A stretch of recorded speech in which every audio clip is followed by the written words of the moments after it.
Hello, everyone. My name is Delaney Ward, and I'm currently a fellow for the Women's Public Leadership Network.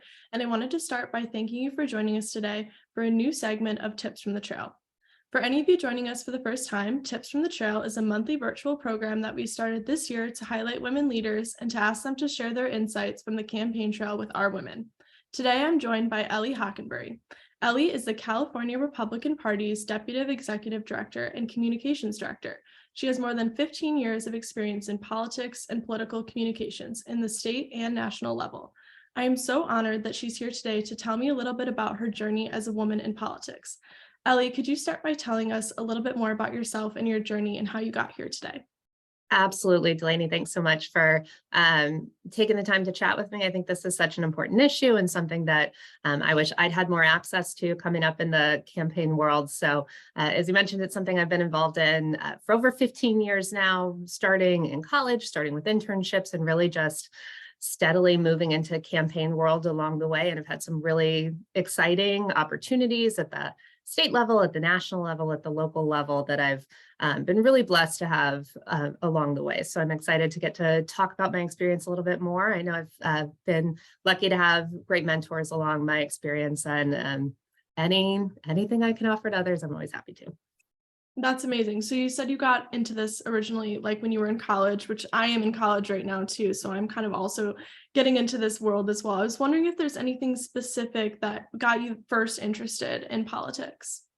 There wasn't really a trigger moment or issue or snapshot in time that really got me engaged, but I'd say it definitely happened over the course of college, whether it was through classes I was taking or professors I was meeting, or just generally starting to kind of be more alert to the news. I really started to kind of wake up to everything. I got to vote in my first presidential election in 2004, not to date myself, but that was the first time I kind of really felt an obligation to be a part of something and to make sure that my voice was being heard. So I took the time to study the candidates, to study the issues, figure out who I aligned with, because I didn't necessarily know at that point which side of the aisle that might be on. So really took the time to study and learn, and it kind of spiraled from there, and had some great opportunities with some classes. One of my favorites was politics and campaigning, where I got to put together a campaign plan that really was something that I'd never thought of before, but was able to get some experience in how that worked. I moved home to Mississippi one summer, where I'm from, to do an internship on a gubernatorial campaign, which was my first real sort of step into campaign life. And there was something about it that was just really fun. I had opportunities in sort of the more corporate line of things and the 9-to-5 line of things, and something just kept kind of pulling me back to politics that I just really, really enjoyed and wanted to be a part of. So through internships in college, which I always say is a good way to kind of figure out what you like and figure out what works for you and what doesn't before you feel the pressure of getting a full-time job, is a great way to kind of test the waters. So getting to do a couple of those in college and relevant classes, meeting with professors. When I graduated, I worked at a PR agency, which was kind of politically, they had some political and issue related clients. So I kind of got to dip my toes in a little bit, but wasn't really ready to do the full jump to campaign life yet. That a couple of years later, I was like, you know what, now's the time, let's go. Moved home to Mississippi again to work on a gubernatorial race, and haven't really looked back since. I think that's some amazing advice, especially like as a college student right now. I think that this is the perfect time to be, like you said, doing internships and taking classes. I myself am a political science minor, so I also was engaged in some classes that just got me I really was into too. it. Yep. But yeah, so I think that's some great advice. Like even if you're not a poli-sci minor or major, like those classes are so engaging and interesting, and just getting involved is so important. And like you said, reading up on candidates and actually knowing, where you align and figuring that out when it's, you become time where you're able to vote is amazing. And yeah, I mean, it's a great way to figure out what you like, but it's a great way to figure out what you don't like. I did some Totally. internships that weren't for me and were good experiences to figure that out then, and took some classes that I really struggled through because I just wasn't particularly interested. Right. So, I I've mean, been college there is as a really well. great time for finding out what you like and what you don't like. 100% for sure. So you mentioned previously that you've had some amazing mentors that have helped you get to where you are today. And I was wondering if you could tell us a little bit about maybe even how you met these mentors and like how they helped you get to where you are.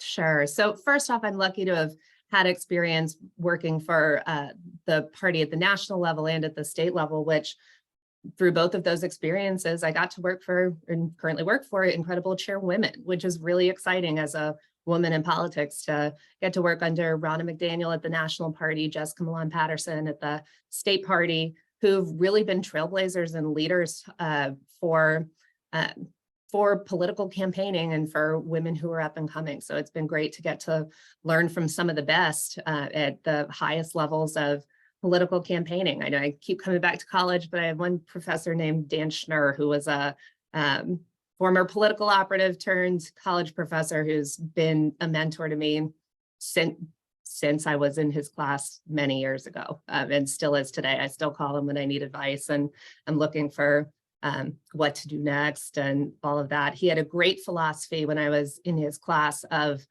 I'm happy to connect any of my students with former students with contacts of mine. If you're looking to get involved or learn more, all I ask is that when you're out there doing big things and I call you to talk to one of my students, you take the call and you talk to them, which I thought was such a really cool thing to instill in students of pay it forward and really just sort of establish the mentor mentality before I even really knew what it was.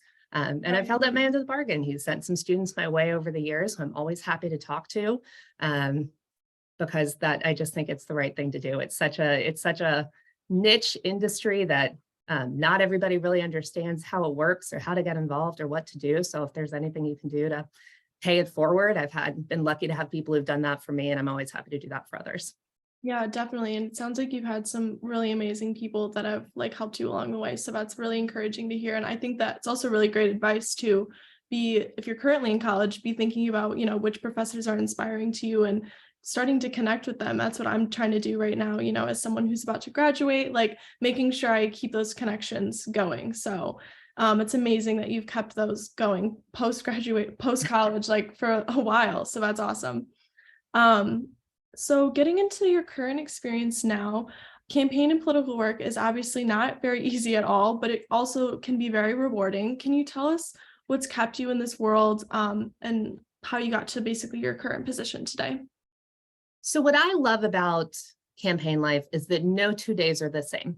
No 2 cycles are the same. No 2 candidates are the same. No 2 campaigns are the same. So you really are showing up for something new every day. I mean, the nuts and bolts are the same. I work on the communication side and you've got the same general practices that you're putting forth. But I mean, every day is a new day and there's always something new and exciting to do and new things that you're pushing or advocating for or speaking out about or learning about. And it's really fun for me to kind of keep me fresh and keep things exciting and keep me coming back for more. I've done enough cycles now that I get to November every year and say, I haven't slept. My brain is a fog. Like we're done. We're not doing this again. We'll get through the election and then we're going to find something else. And then a few weeks later, I've gotten some sleep and thinking about it. And like, well, I'm getting bored. Let's do it again. I'm ready to go. But I tell people all the time, this is not a 9 to 5 gig. This is not a Monday to Friday gig, especially again, on the communication side. If news breaks at a weird hour, you got to be ready to deal with it at a weird hour. So if you're not somebody who's open to the flexible sort of schedule that this often requires, and a lot of people aren't, and that's totally fine. It may not be the right fit for you. And you're going to learn quickly if it is. I mean, I've seen a lot of people who start campaign jobs and know immediately, I love this. This is so much fun.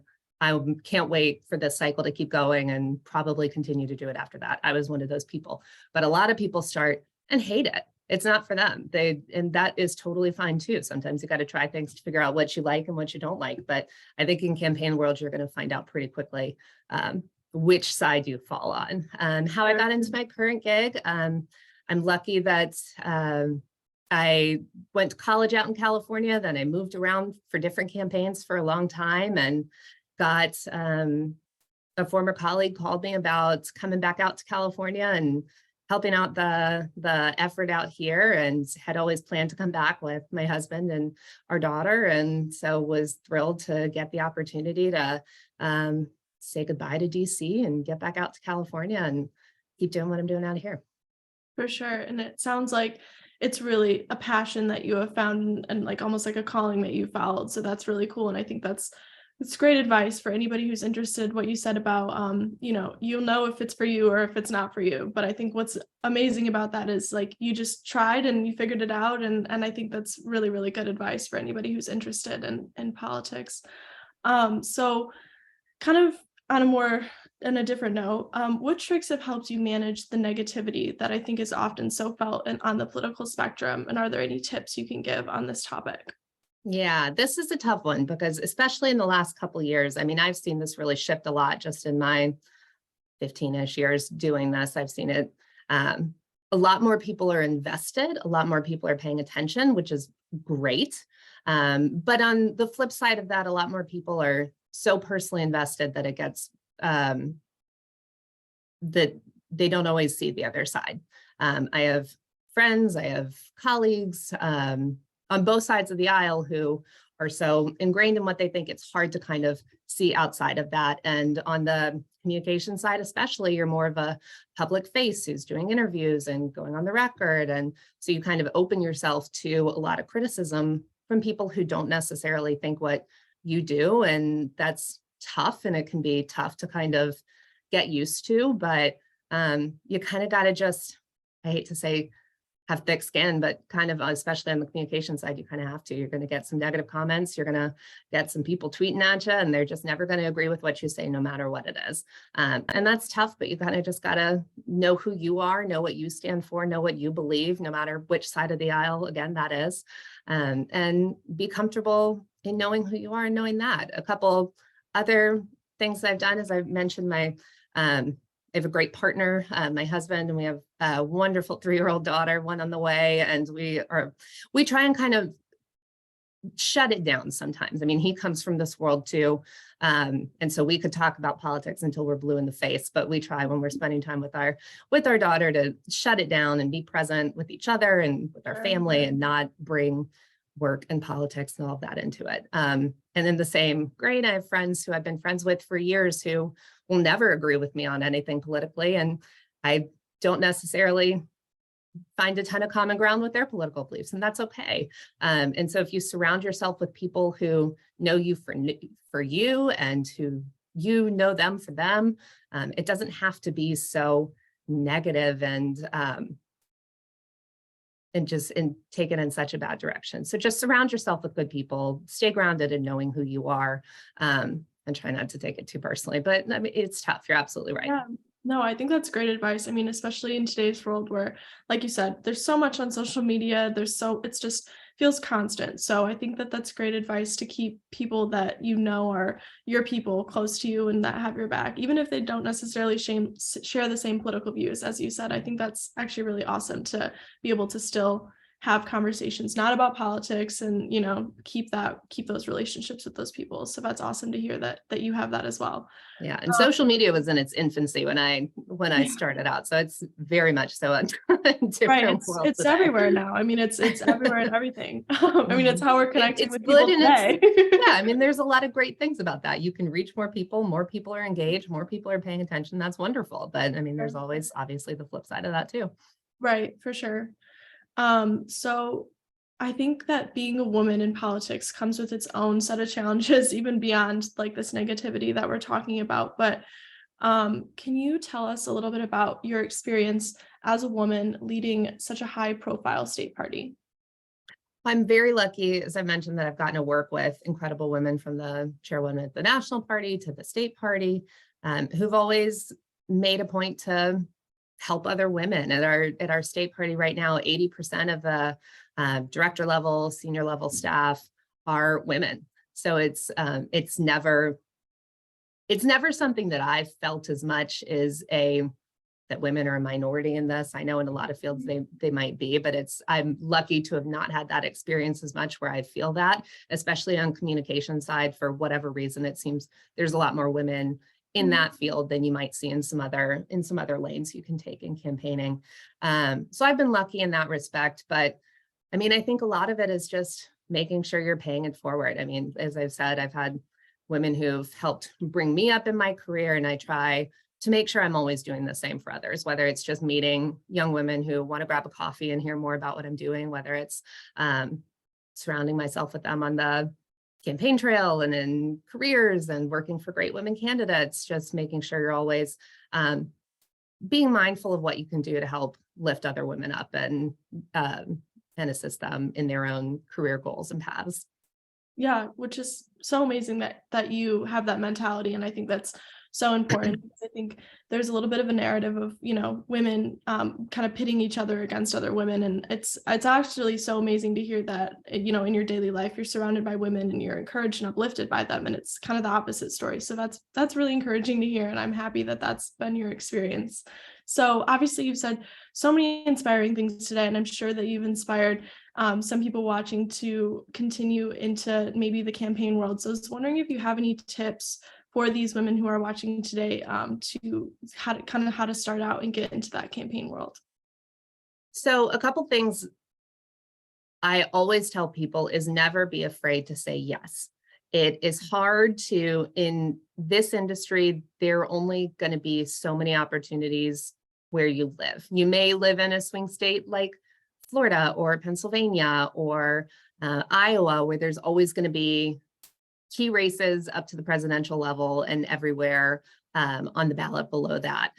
Not everybody is from a place or a state or a town where that's necessarily the case. So if you get an opportunity to pick up and move and work on another campaign, I always tell people to do it. It's never going to get easier than it is right now.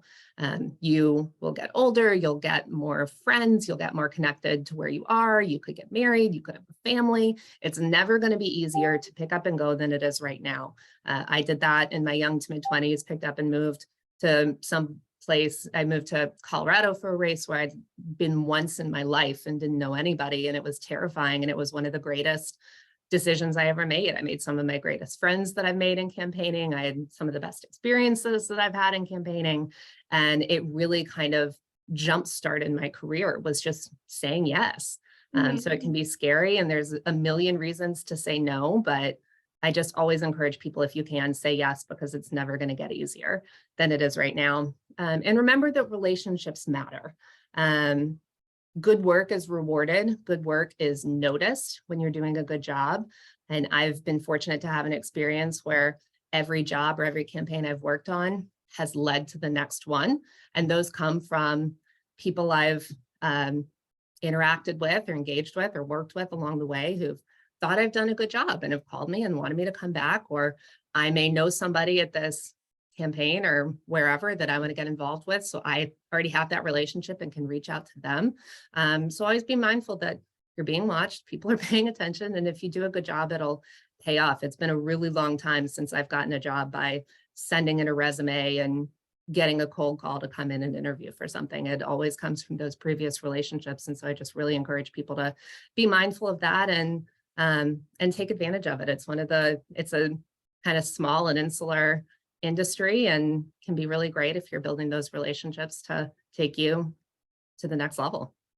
Yes, for sure. Ellie, thank you so much for that advice. It's been an absolute pleasure getting to talk to you today. We would love for you to join us at our WPLN National Summit, which is actually this weekend, April 21st through April 23rd. And it's actually in your home state of California. It's in San Diego. For anyone who is listening today that is interested in attending, ticket sales are still open. You can check that out on WPLN social media for more information. We would love for anyone to join us. Thank you again, Ellie, for your insightful words. I hope that other people are inspired by you as much as I am, because this was just so amazing. I just wanted to give you an opportunity to shout out your social media or anything else that you want people to check out after this video. Oh, sure. You can find me on Twitter at Ellie Hockenbury. It's probably where you'll find me easiest, but I'm always around and accessible and happy to chat with anybody. And it's been really great chatting with you, Delaney. I love this topic. I love trying to get more people involved, especially women in the campaign life, because it's something that's been so rewarding to me. And I want to encourage people, if you have any interest, like I said, give it a shot, because you never know. Yes, for sure. Well, thank you so much to everybody watching and taking the time today. Remember to follow Ellie on Twitter. We'll link her Twitter as well in the description, as well as the WPLN social medias, and check us out for more content. Thank you again, Ellie, so much. Have a great rest of your day. Thanks so much. You too.